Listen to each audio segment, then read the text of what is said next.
Or, nous savons que jusqu'à ce jour, la création tout entière soupire et souffre les douleurs de l'enfantement, et ce n'est pas elle seulement, mais nous aussi qui avons les prémices de l'esprit, nous aussi nous soupirons à nous-mêmes en attendant l'adoption, la rédemption de notre corps. Car c'est en espérance que nous sommes sauvés. Or, l'espérance qu'on voit n'est plus l'espérance. Ce qu'on voit, peut-on l'espérer encore? Mais si nous espérons ce que nous ne voyons pas, nous l'attendons avec persévérance. De même aussi, l'Esprit nous aide dans nos faiblesses, car nous ne savons pas ce qu'il convient de demander dans nos prières. Mais l'Esprit lui-même intercède par des soupirs inexprimables. Et celui qui sonde les cœurs connaît quelle est la pensée de l'Esprit, parce que c'est selon Dieu qu'il intercède en faveur des saints. N'essayez pas de me jouer un mauvais tour en me disant, frère, quand vous ne m'entendez pas prier, c'est parce que je pousse des soupirs. Nous allons prier. Seigneur notre Dieu, nous te rendons grâce et nous te bénissons pour le rassemblement des saints. Lorsque nous réalisons ce grand salut, Seigneur, nous ne sommes plus les mêmes. Nos regards ne sont plus dans la tristesse. Tu nous dis que celui qui regarde à toi, son visage ne se courbe pas de honte. Alléluia. Ah, merci mon Dieu pour cette réunion de ce matin, de ce midi, de cet après-midi. Nous voulons louer ton nom. Tu es celui qui nous fortifie, qui nous renouvelle. Tu es celui, ô Éternel, qui est venu au milieu de nous et nous t'en rendons grâce. Que ton bon esprit nous saisisse et nous fasse faire des progrès dans tous les domaines. Pour ma part, Seigneur, j'ai annoncé tes oracles. Donne-moi l'onction nécessaire. Donne-moi de le faire avec sagesse, pondération, amour et foi pour que mes frères et sœurs en reçoivent l'édification. Là est le but de cette prédication. Au nom de Jésus. Amen. Gloire à Dieu. Alléluia. Merci Seigneur. Nous avons vu la semaine dernière, bien-aimés, le soupir de la création. Nous avons dit que la création soupirait. Et c'est vrai que cette création est mal en point aujourd'hui. Elle souffre dans tous les domaines. Mais nous n'allons pas revenir à ce que nous avons vu. Nous allons parler ce matin du soupir des croyants, c'est-à-dire des enfants de Dieu, et du soupir de l'esprit. Nous attendons, c'est le petit premier point, nous attendons la rédemption de notre corps. Nous savons que ce corps-là, d'après l'Écriture, ne doit pas rester tel qu'il est. Dans sa caducité, dans sa sénilité, dans sa souffrance, dans sa dégénérescence, avec la maladie d'Alzheimer, maladie à la mode maintenant, avec sa déprime, avec etc., etc. Nous ne sommes pas faits pour cela. Notre vie ici-bas n'est qu'un passage sur la terre, bien sûr, avec un corps de chair, un corps de pécheur, racheté par grâce, heureusement lavé dans le sang de l'agneau, mais nous attendons la rédemption de notre corps, parce que, nous avons les prémices. Et quand on a goûté aux prémices, c'est-à-dire l'esprit, alors nous nous attendons à de grandes choses. Alléluia. Nous attendons à ce que notre corps trouve sa véritable origine, c'est-à-dire comme il était au préalable, Adam était sans péché. Et Adam devait vivre éternellement. Et nous allons retrouver tout cela, nous allons retrouver un corps avec sa vitalité, avec ce corps glorifié, et nous allons retrouver bien sûr le paradis qui a été perdu par la désobéissance d'un seul, nous dit l'Écriture. Notre corps, donc, n'est pas encore glorifié, et c'est pour cela que nous avons ces infirmités corporelles. Vous souffrez des dents, et parfois moi aussi. Souffrez de la tête. Frère, priez pour ma tête. Il y en a un qui a dit ça un jour, frère Wigglesworth. Parce que le premier est arrivé, dit j'ai mal l'estomac. Et comme le frère savait qu'il avait trop mangé, il lui a donné une grande bourrade dans l'estomac. Et l'autre qui a vu ça derrière, qui avait mangé autant que lui, il lui a dit, et toi, qu'est-ce que tu as? Ben moi j'ai mal à la tête. Il a rectifié. Alors nous avons mal à la tête, nous avons mal au foie, nous avons mal à la rate, elle se dilate, comme dit la chanson. Enfin, j'ai parlé de caducité, j'ai parlé de sénilité. Vous savez ce qu'est la vieillesse, n'est-ce pas? Quand je regarde, moi, des frères et des sœurs, là, je dis, qu'est-ce qu'ils ont vieilli? Bien sûr, vous allez me rapporter l'appareil, n'est-ce pas? Eh oui, mais depuis 28 ans qu'on se connaît, n'est-ce pas? On a vieilli ensemble, hein? Moi, j'ai pas trop de cheveux blancs encore. M. Benoît les a depuis 40 ans, lui.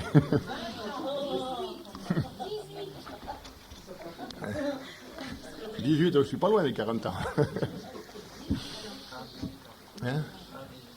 Oui, mais j'ai compris. À 18 ans, mais je n'ai pas 58 ans encore.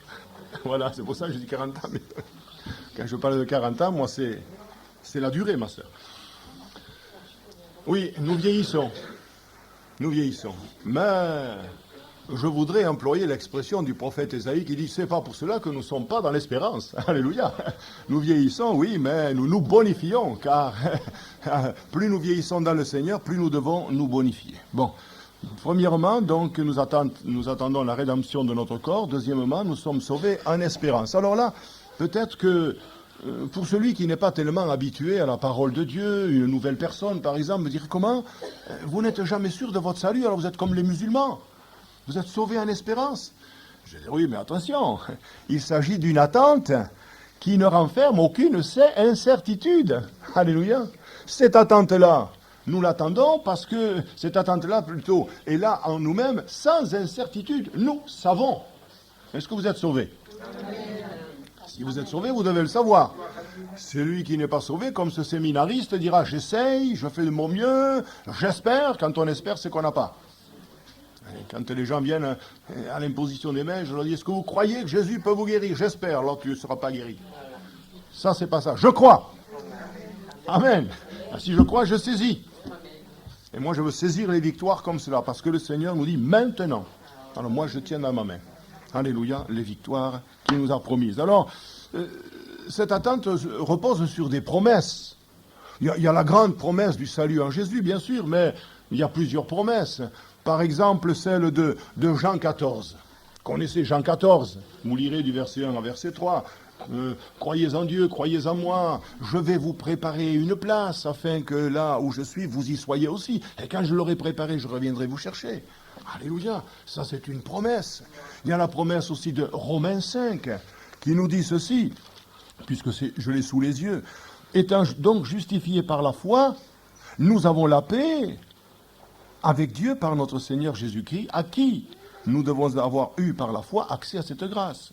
Étant justifiés par la foi. Nous ne sommes pas sauvés par les œuvres, mais par la foi. Donc nous sommes justifiés. C'est une espérance donc que nous avons maintenant d'attendre cette rédemption du corps, mais nous sommes justifiés, sauvés donc, alléluia. Et puis, ce merveilleux, j'abrège, je pourrais citer une dizaine de textes, mais le merveilleux chapitre 15e de 1 Corinthiens. Vous connaissez 1 Corinthiens, le chapitre 15, c'est le chapitre de la résurrection. Tout ce chapitre-là. Je ne prends qu'un extrait de 3 versets. Toute chair n'est pas la même chair. Excusez-moi, verset 17. Et si Christ n'est pas ressuscité, votre foi est vaine. Vous êtes encore dans vos péchés. Voilà. Et ça, c'est les religieux. Ils portent le deuil de Jésus. Donc, pour eux, Jésus n'est pas ressuscité. Ils le disent, oui, mais ils ne le croient pas. Parce que s'ils le croyaient, ils ne porteraient pas le deuil. Alors, si Christ n'est pas ressuscité, votre foi est vaine. Vous êtes encore dans vos péchés. Et par conséquent aussi, ceux qui sont morts en Christ sont perdus.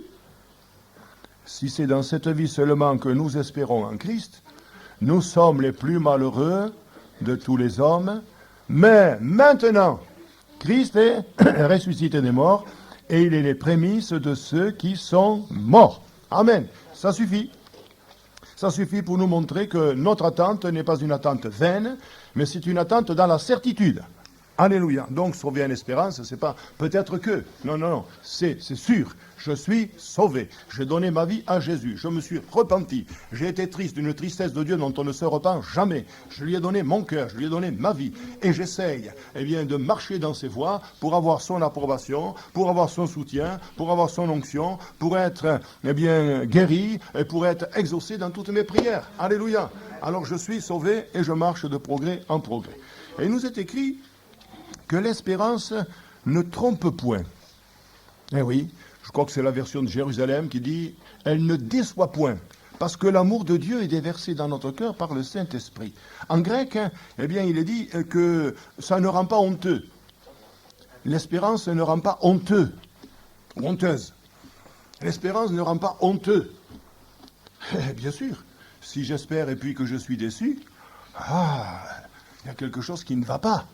Mais regardez au chapitre 5, par exemple, des Romains, et au verset 5e, il dit « L'espérance ne trompe point, parce que l'amour de Dieu est répandu dans nos cœurs par le Saint-Esprit qui nous a été donné. » Ce passage doit être expliqué. Parce que quand on le lit tel que cela, on dirait L'amour de Dieu est répandu dans nos cœurs par le Saint-Esprit. Mais alors, nous devions être tous des phénix, des hôtes de ces bois. Nous devions tous avoir un amour extraordinaire, parfait. C'est pas ça que veut dire l'Écriture. L'Écriture vous dit que ce n'est pas notre amour pour Dieu, mais c'est son amour pour nous. Alléluia. Et vous devez vous réjouir de ce que l'amour de Dieu a été répandu sur vous et sur moi. C'est l'amour de Dieu. Alors bien sûr, j'ai bien étudié la question avant de vous l'apporter, parce que bien souvent, moi aussi, j'avais pensé à l'époque que c'était cet amour de Dieu qui était déversé dans notre cœur. Alors nous étions tous comme des anges sans les ailes, mais nous nous préparions déjà à partir vers le ciel remplis d'amour. Oh mon frère, combien je vous aime. Avec bien sûr le poignard dans le dos, mais mon frère, ma chère sœur. C'est pas ça, c'est l'amour de Dieu qui est répandu pour nous. D'ailleurs, nous ne saurions arrêter cette phrase sans la compléter par le verset 39.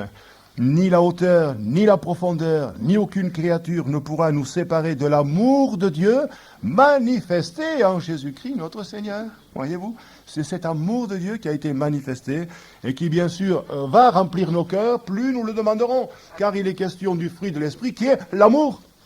Et si je ne laisse pas le Saint-Esprit agir à moi, je n'aurai ni l'amour, ni la paix, ni la joie, ni la douceur, ni la bonté, ni la fidélité, ni la bénignité, ni la tempérance. Je n'aurai rien du tout. Et je vais être un homme colérique, une femme colérique. Je vais être emporté comme un païen, tout en ayant crise dans mon cœur. Mais où est l'amour de Dieu? Vous comprenez? Nous devons le laisser agir. Alors il a été répandu, Dieu nous aime. Et il dit maintenant, mon fils, plus tu t'approcheras de moi, plus tu vas recevoir de moi. Amen. C'est ça la vie chrétienne. Et lorsque nous nous aimerons comme du bon vieux pain, du bon vieux pain, le pain on le sert, on le prend, on le mange, alléluia, eh bien alors tout va changer dans notre vie, dans votre vie, dans la mienne, autour de nous, et les gens seront étonnés, nous serons étonnés nous-mêmes de voir cette transformation face aux circonstances parfois défavorables, face aux circonstances scabreuses, ténébreuses, difficiles, épineuses, et nous dirons, mais tu ne réagis pas comme avant. Alléluia. Pourquoi? L'amour de Dieu alors, qui a été déversé dans notre cœur, c'est-à-dire cet amour qui nous a été donné par le Seigneur Jésus-Christ, remplit alors notre cœur, mais il faut nous donner, car c'est lui, bien sûr, qui crée en nous le vouloir et le faire, mais là aussi, il y a une explication. Plus je voudrais servir le Seigneur, plus il va créer. Il ne va pas dire à quelqu'un qui veut rester au lit le matin, va travailler, ou... Non.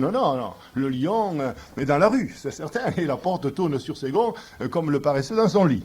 Voilà pour cette petite phrase. Il a été répandu, nous dit l'Écriture, mais comment il a été répandu? Comme une goutte d'eau? Comme un litre d'eau? Comme un fleuve? Quand je suis revenu de la Réunion, à l'époque, il y a déjà maintenant plus d'une dizaine d'années, n'est-ce pas? Eh bien, je vous avais parlé sur les fleuves d'eau vive. Souvenez-vous? Vous en souvenez? Les fleuves, j'ai dit, c'est pas un fleuve. Quand le Seigneur dit, les fleuves couleront de votre sein comme jusque dans la vie éternelle, c'est pas un fleuve, c'est des fleuves. Vous y pensez un petit peu? Ce que doit être l'enfant de Dieu? Ben, Jésus l'a dit, ce que j'ai fait, vous le ferez aussi, vous ferez plus grand que moi. Amen. Nous devons sentir cette force nous propulser. Alléluia. La vie du Seigneur. Les Catalans, ils disent le sang du pépi. Eh bien, nous, c'est pas le sang du pépi, mais c'est la force de Dieu. Amen. Michel le disait, moi, je suis rempli de la force de l'Éternel. Alléluia. Pour faire connaître au peuple son péché. Ah, ça, le peuple, il n'aime pas trop qu'on lui dise ça. Hein. Et au peuple d'Israël, ses iniquités. Répandu comme un fleuve. On chante souvent l'amour du Sauveur, tel un vaste océan, inonde mon cœur de son flot puissant. Il est doux et tendre, immense, infini, et pour toujours me suffit. Et puis cet autre chœur qu'on chante quelquefois, pas souvent, merveilleux, merveilleux, merveilleux, merveilleux, plus haut que les cieux. Vous vous rappelez? Plus haut que les cieux, profond que les mers, plus vaste que les océans, et l'amour de Dieu. Commencez déjà. J'avais marqué ici merveilleux. L'amour du Seigneur est si merveilleux, l'amour du Seigneur est si merveilleux, l'amour du Seigneur est si merveilleux, merveilleux pour moi. Plus que les cieux, profond que les mers, plus vaste que l'univers, merveilleux pour moi. Amen. Ça suffit pour l'amour répandu comme un fleuve. avec ces 2 chants, ça nous suffit, gloire à Dieu. Alors, il y a quelque chose à faire. Parce que j'ai souvent cité cette réminiscence de Spurgeon qui disait qu'on ne va pas au ciel sur un tapis roulant, n'est-ce pas? Mais ici, il est question de persévérance dans l'attente. Mais alors, si j'attends, je n'ai pas à persévérer. Eh oui, j'ai raconté plusieurs fois ici, même en évangélisation, ces 2 femmes, n'est-ce pas, qui attendaient leur mari, qui devait venir d'une longue pêche en mer. À l'époque, on regardait 3-4 mois plus tard, si c'est pas 6 mois. Le poisson était très frais à l'époque, dans les cales. C'était les grandes croisières. Et attendre son mari quand le bateau n'arrive pas, 11h, minuit, 1h du matin, elle a dit, après tout, que je l'attende ici ou à la maison, c'est pareil. Alors je ne vais pas raconter toute l'histoire, mais elle s'est endormie, bien sûr, sur son fauteuil. Et quand le bateau est arrivé, l'autre, sa camarade, elle était sur la grève. Elle était là, il y avait les embruns, il y avait le petit crachin qui était là, elle avait froid, elle s'était drapée dans son manteau, mais elle attendait. Elle attendait. Et quand il est arrivé, bien sûr, elle a été la première à lui sauter au cou. C'est un peu l'histoire de ce jardinier en Italie. En France, ça n'existe pas, mais en Italie, oui. Les jardiniers sont très sérieux, ils taillent les haies, ils taillent la pelouse, etc. Et puis il est passé un homme, là, près de ce grand château. Là, il regarde par la grille et il voit un homme qui travaille. Il dit, est-ce que je pourrais visiter un petit peu? Il a vu ces sculptures de buis, tout ça. Là, il a fait rentrer, il dit, mais qui c'est qui vous commande de faire ces choses? Oh, il dit, c'est mon régisseur. Il dit, vous le voyez souvent? Oh, il dit, il m'envoie les lettres, je vais dire, maintenant c'est par fax, maintenant par email. Ou email. Ou anado et tutti quanti. Alors,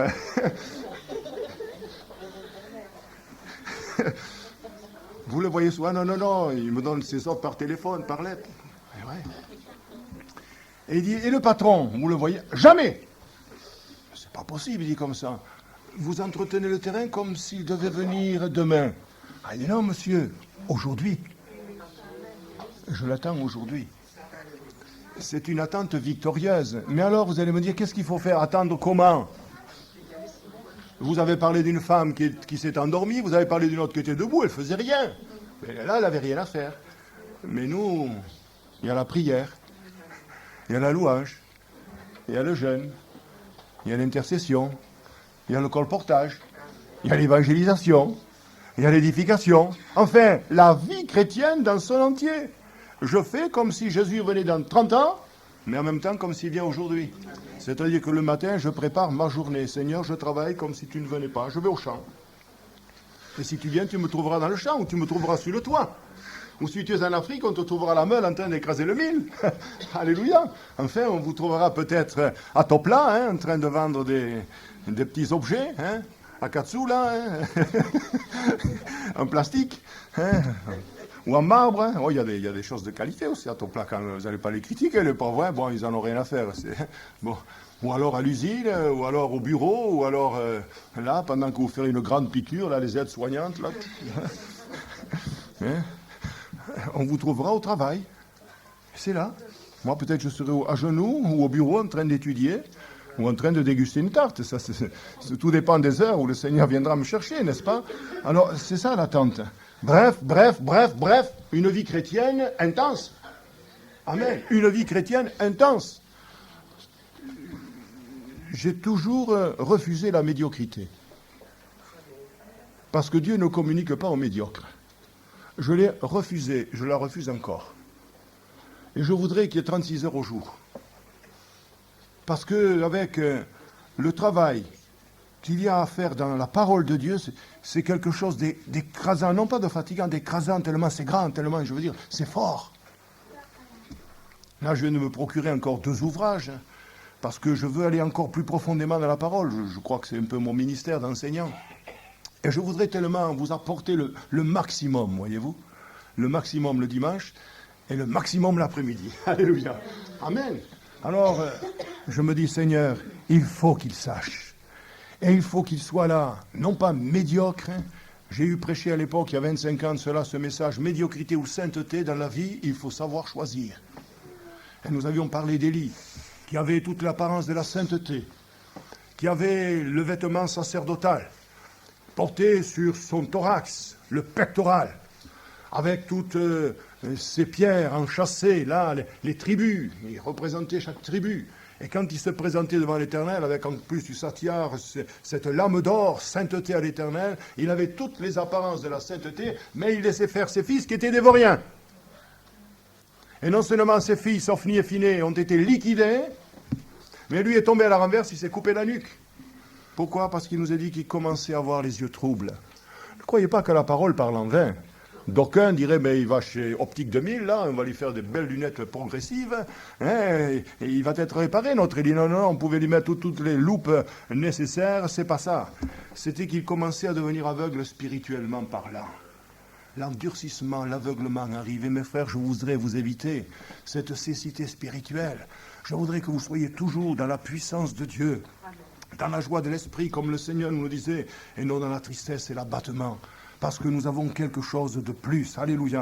C'est cette attente merveilleuse qu'a l'enfant de Dieu quand il sait que son Sauveur marche à côté de lui. Me permettrez-vous d'ajouter, avant de passer à un autre point, le chapitre 10e des Hébreux et le verset 37, où il est dit ceci: encore un peu de temps, celui qui doit venir viendra. Et ça fait combien de temps que ça a été écrit, ça? Bientôt 2000 ans. C'est bizarre comme elle parle, la parole. Hein? Bien sûr, elle a parlé pour les gens de l'époque, et elle parle pour nous. C'est-à-dire que tout le monde est concerné. C'est encore un peu de temps. Celui qui doit venir viendra, il ne tardera pas, et mon juste vivra par la foi. Pas de la foi, par la foi. Il y en a qui vivent de la foi, et ils vous écrivent, et au fond ils disent CCP, un tel, numéro de chèque. Ils vivent de la foi, ces gens-là. Ils tendent la main. C'est comme Marius, le laitier de Parasa, ou plutôt de Roubia, qui venait à Parasa. Et alors, quand il portait le lait, il portait aussi le gaz. Alors, les villageois ne savent pas tellement mettre, vous savez, nous, on n'est pas coulins, là, on ne sait même pas mettre une bouteille de gaz. Enfin, moi, oui. Mais enfin, la petite grand-mère du coin, là, je la voyais en face, Jeannette Tourmière, c'était une chrétienne, là, elle lui disait, Marius, tu peux me monter la bouteille? Alors, ben, il lui montait le manon, simplement, puis avec une allumette, regardez s'il y avait une fuite, tranquille, toujours comme ça, tranquille. Et puis, à la fin, il dit, je te dois quelque chose, Marius? Elle dit, non, non, non, non, non, non, non, non, non, merci, merci. C'est un peu comme le guide, vous savez, à la cité de Carcassonne, vous l'entendez, le pourboire, messieurs et mesdames, le pourboire est interdit. Merci monsieur, merci madame. Le pourboire est interdit. Merci monsieur, merci madame. Et Marius, lui, pareil, hein, tendez la main, lui, encore un peu. Ah, que c'est terrible tout cela, hein. Mais c'est la foi. C'est pas de la foi, c'est par la foi. Parce que je vous dis, j'en ai reçu des lettres. Nous vivons par la foi, et au fond, CCP, hein, voilà. C'est-à-dire, si vous pouvez nous aider, vous savez, on vit de la foi, mais si vous pouvez nous aider, ça c'est du mensonge. Si on vit de la foi, on n'a rien à demander. Vous avez soupiré ce matin, c'était le soupir du croyant. Seigneur, aucun sera-ce que par ta grâce. Nous serons là-haut, près du Saint-Agneau. Troisièmement, le soupir de l'esprit. D'abord, le secours de l'esprit. Il y a le soupir et il y a le secours. Littéralement, le Saint-Esprit nous soutient en étant avec nous et en agissant à notre place, c'est-à-dire pour nous. C'est merveilleux ce paraclet, ce qu'il peut faire. C'est merveilleux cet avocat. C'est merveilleux ce défenseur. Alléluia. Nous l'avons en nous. Nous l'avons sur nous. Il est autour de nous. Il est devant nous, derrière nous, à côté de nous. Mais c'est extraordinaire. Qui peut faire cela? Quelle protection nous avons. Souvenons-nous dans ce recueil que nous avons médité sur le réveil de Timor, où un autre, le vent souffle où il veut, ces enfants qui partaient dans la brousse. On disait, mais vous n'avez pas peur? Non, non, il y a un ange qui marche devant, il y a un ange qui marche derrière, il ferme la marche, on n'a peur de rien. Et c'était vrai. Pour eux, ils voyaient l'ange, des enfants de 8-10 ans qui allaient évangéliser dans la brousse. Mais c'est extraordinaire, ça. Aujourd'hui, c'est difficile, hein, à des enfants de 8-10 ans de faire cela. Mais quand ils avaient vu un réveil, des guérisons, des choses extraordinaires, alors même les enfants des assemblées veulent devenir de suite des membres de l'Église. Pourquoi? Parce qu'ils voient le réveil chez les grands. Ils voient cette foi, cet enthousiasme, mais c'est à nous. Nous sommes coupables. Si nos enfants ne se convertissent pas de bonheur, nous sommes coupables. Parce que nous devrions leur donner le meilleur. Nous devrions leur montrer la révélation des fils de Dieu. Nous devrions leur montrer que nous avons quelque chose et leur donner soif. Mon petit-fils, il me dit, papé, je veux faire l'arrêt comme toi. Alléluia. Quand je fais un geste, il fait le même geste. Si je porte des lunettes noires, il met des lunettes noires. Si je mets la casquette, il met la casquette. Si je mets un petit truc sans manche, il met le truc sans manche. Il fait tout comme Pépé, il veut être comme Pépé. Alléluia. Bénissez-le. Bénissez-le. Et moi, j'espère qu'il prêchera la parole, si Dieu l'appelle. Alléluia. C'est ce que nous voulons, que nos enfants soient nos imitateurs, comme nous le sommes de Christ. Hier à table, ma femme nous a fait une petite tarte, la manière là, de passer, de boucher un coin dedans là. Et alors, on a baissé la tête. Bien sûr, nous on s'amuse un petit peu, on n'est pas toujours idée. Hein. Et alors, j'ai dit, il faut appeler le gâteau là. Il faut appeler qui vienne. Peut-être qu'il y aura du gâteau et de la crème. Et alors, je disais comme ça, allez, je faisais comme ça là. Et puis, comme ça. Et lui, il faisait pareil, je le regardais. Et puis finalement, ça a marché. Le gâteau est arrivé. Sans prier, sans rien. On a une foi extraordinaire. Hein. Oh, c'est le petit qui l'a.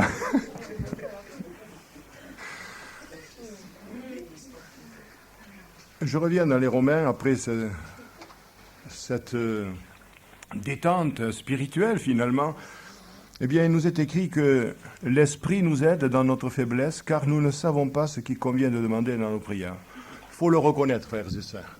Souvent, nos prières, quelquefois, ont été ou sont des banalités, des futilités, des choses que Dieu n'a pas besoin d'entendre. Ici, il est question de la prière, d'intercession, de combat. Quand on soupire et qu'on ne sait pas quoi demander, c'est pas simplement pour dire « arrose mon jardin, Seigneur ». Enlève ce petit mal de tête, c'est pas la prière, ça, vous comprenez, c'est plus profond, la prière. On n'a pas lutté encore contre le péché, en luttant jusqu'au sang. Tiens, je me souviens de la prière d'une dame polonaise, à Belfort. Le pasteur a dit, voilà, mon épouse est enceinte de 4 mois. Eh bien, moi, je vais prier pour que ça soit un garçon. Il lui dit, ma sœur, c'est trop tard. Voilà encore une prière stupide. C'est trop tard. Quoi que vous pourriez me dire, vous savez, le Seigneur peut changer. Oh, vous croyez qu'il va faire ça? Le Seigneur va s'amuser dans le sein de la mère de changer parce que la sœur veut un garçon. Mais si la femme du pasteur voulait une fille, hein? Ah, peut-être elle était exaucée, c'est un garçon. Elle dit, voyez, ma prière, elle a fonctionné. Non, c'est des banalités, ça. Nous devons apprendre à prier. Je vous ai enseigné à prier. Je vous ai enseigné la prière de combat. Hein? La prière d'intercession, il y a la prière communautaire. On n'a pas besoin de faire des efforts le jeudi soir. Il y a un tableau et encore, on ne le suit pas. Alors, j'ai pris la liste, mon petit-fils a écrit tout. Nous allons taper à la machine, nous allons faire des photocopies et chacun l'aura. Parce que des fois, je pense à M. Benoît, des fois qu'il travaille tard, il arrive juste en cours de réunion, quelquefois quand il est du soir. Et il me dit, où c'est qu'on en est? Ah ben j'ai dit, c'est cafouillis. Des fois, il y en a qui sont au début, d'autres à la fin. Alors, ça fait qu'on peut prier 5 fois pour un sujet et 1 fois pour l'autre. Et on en oublie, vous comprenez? Alors, il faut au moins un petit peu d'équilibre, un peu d'ordre, parce que notre Dieu est un Dieu d'ordre et de paix. Voilà, et d'où il nous faut tout faire comme cela, gloire à Dieu. Alors, Dieu n'a pas besoin d'orateurs, vous savez, dans la prière. Notre Père, notre Dieu, notre grand Sauveur, notre Libérateur. Et alors, ce gars-là, il sortait, il vantait toutes les qualités de Dieu, et la grand-mère qui était au fond lui dit, dis-lui simplement notre Père, il comprendra. Amen. On arrose notre prière, on encense le Seigneur. C'est vrai qu'il faut l'adorer, je l'ai dit, maintenant on va l'adorer plus qu'avant encore. Dans toutes les réunions d'évangélisation, avant que le pasteur ne prêche, il y aura 2 ou 3 personnes qui adoreront le Seigneur. Il nous faut adorer le Créateur. On l'adore que le dimanche matin, c'est pas normal. Il nous faut être des adorateurs en esprit, en vérité. C'est ce que Jésus a dit à la Samaritaine, frères et sœurs. Alors on n'a pas besoin d'orateurs, c'est sûr, mais on a besoin de cœurs sincères, de cœurs vrais, et non malgré que nos prières soient parfois maladroites, mais des choses vraies. Nous te demandons, Seigneur, parce que nous le voulons. Et parce que nous le voulons, nous l'obtiendrons. Croire, c'est vouloir. Vouloir, c'est croire. Alléluia. Et on obtiendra. Que le Seigneur soit béni. Alors, des soupirs inexprimables. C'est quoi des soupirs inexprimables? Bien, vous savez, quand vous êtes écrasé de douleur, quand vous avez un problème profond, parfois, les paroles, elles ne sortent pas. Et on est là à genoux. Et on dit, Seigneur, mais quand je suis libéré, Seigneur, quand mon mari se convertira, que nous pourrons venir ensemble. Non pas qu'il se convertisse pour qu'on soit deux, non, mais qu'il soit sauvé.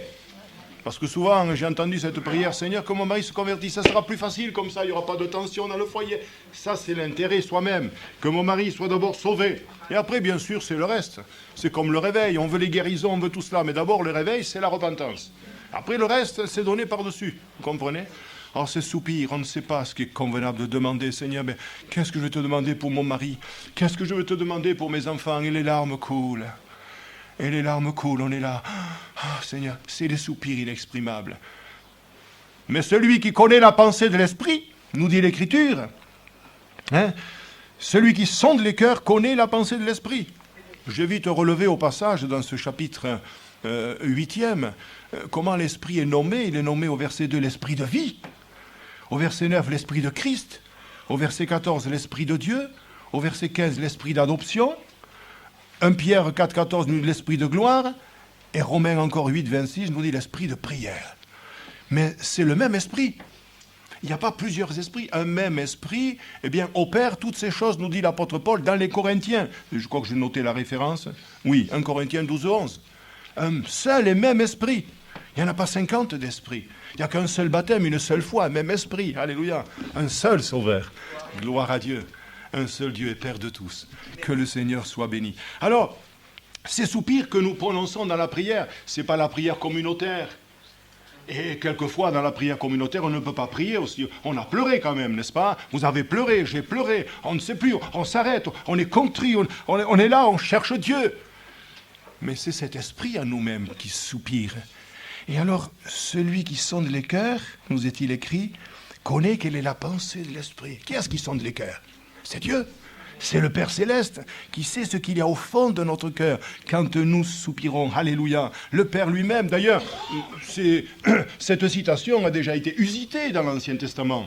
Regardez, souvent on a dit, l'Éternel, l'homme regarde ce qui frappe les regards, à l'apparence, mais l'Éternel regarde au cœur.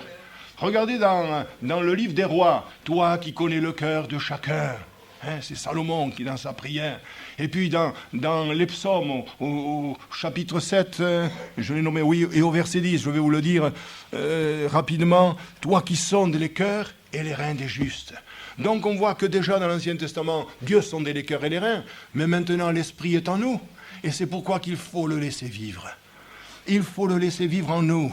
Et c'est lui qui va faire ce travail merveilleux. D'ailleurs, c'est ce que je vais vous dire maintenant, c'est que la grande instruction, c'est que la Trinité, Père, Fils et Saint-Esprit, participent à la prière.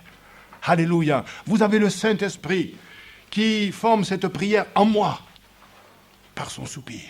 Vous avez le Fils qui prend cette prière, l'amplifie par la sienne, en la présentant par son propre sang, et il y a le Père qui l'exauce. Alléluia.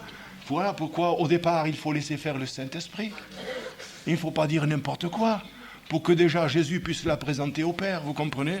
Nous sommes là, nous avons reçu le Saint-Esprit. Si nous avons reçu le baptême du Saint-Esprit, c'est encore plus puissant. Nous avons des paroles puissantes, nous avons une onction décuplée. Alléluia. Et je vous invite, frères et sœurs, à être renouvelés dans la grâce, renouvelés dans l'onction, renouvelés dans la vision du service, renouvelés dans la vision du témoignage, de la prière, de l'évangélisation. En tout, il faudrait que cette Église devienne belle. Alléluia. Je me souviens d'une prophétie qu'un jour a été donnée, que tu es belle, Église du Seigneur. Alléluia, que tu es belle. C'est vrai que lorsque le Seigneur la voit, au travers du sang de son Fils, il la voit belle. Il la voit déjà par avance, couronnée d'honneur et de gloire. Alléluia, avec des palmes à la main, couronnée de gloire, gloire à Dieu. Et c'est ce qu'il doit voir constamment, et non des vêtements déchirés, ou comme, dans l'affaire de Josué et de Zacharie, des vêtements sales. Mais le Seigneur a dit, ôtez-lui les vêtements. Et donnez-lui une autre tunique. Il ne peut pas se présenter comme ça devant moi. Le sang de mon fils a payé. Car il nous est écrit, l'ange de l'Éternel était là. Et c'est l'ange de l'Éternel, mes amis, qui a défendu le serviteur qui était sale. Josué, le souverain sacrificateur. Et pourquoi ? Parce que c'est toujours comme ça. Vous avez le Père qui est sur le trône. Vous avez le Fils qui est à sa droite. Et vous avez l'accusateur qui est toujours là. L'accusateur des frères, c'est toujours le diable. Il y a des gens qui critiquent toujours, et ce frère, et cette sœur, et ceci, et ça c'est le diable. Nous ne sommes pas accusés. Alléluia. Et le diable, il est là, il accuse. Regarde ton serviteur, il dit au Seigneur, regarde comme il est sale. Regarde ses vêtements pleins de taches. C'est ça sa marche chrétienne? Alors le fils se lève. Il dit, Père, regarde mes mains. Pour lui, j'ai payé. Alors le Père dit, changez-lui les vêtements et qu'il entre dans ma paix et qu'il entre dans ma joie. Alléluia. Nous avons un souverain sacrificateur qui pallie à nos faiblesses. Bien sûr, ce n'est pas pour cela que l'on va continuer à vivre dans la désobéissance, mais bien au contraire, nous allons faire tous nos efforts parce qu'il y a des efforts à faire. Ah oui, il y a des efforts. L'apôtre Pierre dit, faites tous vos efforts pour joindre bien, à votre foi la vertu, la tempérance, la science, l'amour fraternel, la charité, etc. Il y a quand même des efforts, c'est sûr. Le matin, quand le réveil sonne, il y a un petit effort à faire. C'est au moins d'arrêter le réveil, ou de laisser sonner pour qu'on ne s'endorme plus, et puis de se lever. Il y a un effort à faire, n'est-ce pas? C'est pas grand-chose, mais il faut le faire. Sinon, on ne serait pas là ce matin. C'est un petit effort. Et dans d'autres domaines, pareil. Alors, je termine parce que c'est tellement beau, c'est tellement merveilleux cela. Quand le racheté donc a laissé faire le Saint-Esprit, cette prière du racheté est une chose agréable à Dieu et pleinement efficace. Parce que j'ai dit que la Trinité participait à l'exaucement de la prière. Amen. La prière du racheté. Si tu es un racheté, tape des mains, disent les gitans. Hein? Si tu es un racheté, tape des mains. Alléluia. Et les gitans ici, bon, ils tapent beaucoup des mains. Hein? Que Dieu les bénisse. Mais je crois que ce chapitre 8, ça fait quelques semaines qu'on y est, avec le chapitre 6 et le chapitre 7. Je me réjouis ce que le Seigneur l'ait mis sur mon cœur pour votre instruction. Nous verrons. Le meilleur arrive maintenant. Hein? Le meilleur arrive à la suite. Quoique le meilleur, c'est aussi, il n'y a plus de condamnation pour ceux qui sont en Jésus-Christ. Mais à la fin, qui nous séparera de l'amour de Dieu? Vous allez voir cela un petit peu. Ça, c'est extraordinaire. Et il faut rester dans cet amour. Alléluia. Alors oui, bien sûr, nous avons une instruction de ces trois. Revenez-y souvent. Ça, c'est toute la vie chrétienne qui est là-dedans. Chapitre 6, chapitre 7, chapitre 8, c'est toute la vie chrétienne. Toute la vie chrétienne, elle est là. D'ailleurs, l'Épître aux Romains, c'est le meilleur de l'apôtre Paul dans toute la Bible. C'est là qu'il a reçu toute cette révélation, cette doctrine, et le meilleur qu'il avait reçu, il nous l'a donné. Il l'a écrit. Et nous l'avons aujourd'hui et nous pouvons le prêcher. Il n'y a plus de condamnation pour ceux qui sont en Jésus-Christ. Si quelqu'un n'a pas l'Esprit de Christ, il ne lui appartient pas. Alors convertissez-vous et dites aux gens, vous êtes peut-être catholiques, protestants, musulmans, vous n'avez pas l'Esprit de Dieu, vous n'appartenez pas à Jésus. Il faut leur dire avec beaucoup de pondération, d'amour bien sûr, non pas avec un poignard les enfoncer, ils sont ignorants de tout. On leur dit, vous n'avez pas l'Esprit de Christ, vous ne pouvez pas être sauvés. Il faut vous repentir. Ce n'est pas par les œuvres que nous sommes sauvés, c'est par le moyen de la foi. Et cela ne vient pas de vous, c'est de Dieu, c'est un don de Dieu. Jude le dit, la foi nous a été donnée une fois pour toutes. Mais la foi vient de ce que l'on entend. Si je n'écoute pas la parole de Dieu, si je ne la lis pas, la foi ne vient pas. Vous m'avez compris, vous m'avez saisi. Faites-en un bon profit. Que Dieu vous bénisse. Amen.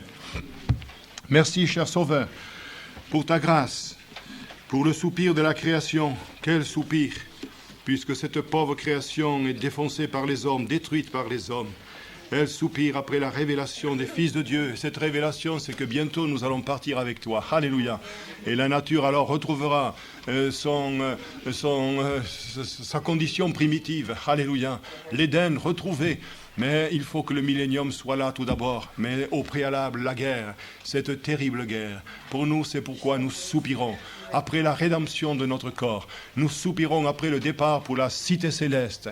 Nous soupirons après Abraham, David, voir tous ces patriarches dans le ciel, au banquet des noces de l'agneau. Alléluia.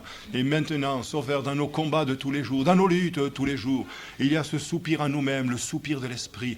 Nous avons vu, mais s'il y a le soupir, il y a aussi cet esprit qui nous aide, cet esprit qui nous porte, cet esprit qui œuvre pour nous. Alléluia. Et nous te rendons grâce, Sauveur, pour toutes ces choses. Merci de nous les avoir enseignées. Merci de nous avoir livrées. Merci, Seigneur, de nous permettre d'y revenir et revenir souvent. Et dans les moments de tristesse, dans les moments où le ciel semble noir et d'airain, que nous puissions y retourner et nous fortifier par la conclusion de ce livre qui nous séparera de l'amour de Dieu manifesté en Jésus-Christ. À toi donc la gloire, la louange et les actions de grâce au nom de Jésus. Amen. Gloire à Dieu.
l'adversaire est derrière tout cela. Ce qu'il ne veut pas, c'est que la parole soit prêchée en toute son intégrité.